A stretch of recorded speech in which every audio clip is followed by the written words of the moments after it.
Let me tell you a secret. Luxury buyers don't care about what most people notice in historic homes. They care more about what you can't see. Everyone walks into a historic home and looks at the obvious, the big rooms, the high ceilings, the nice finishes. That's not what high-end buyers are focused on. They're looking for something completely different. First is authenticity, not styled to look old, real, original millwork, real materials, actual craftsmanship, because at that level, you can't fake it. And buyers know the difference immediately.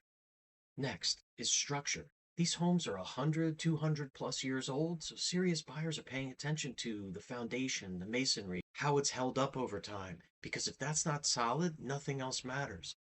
And then there's something that most people don't even think about, how the house functions today. Can you actually live in it comfortably? What's the heating and cooling and airflow like? A lot of historic homes look incredible but don't live all that well.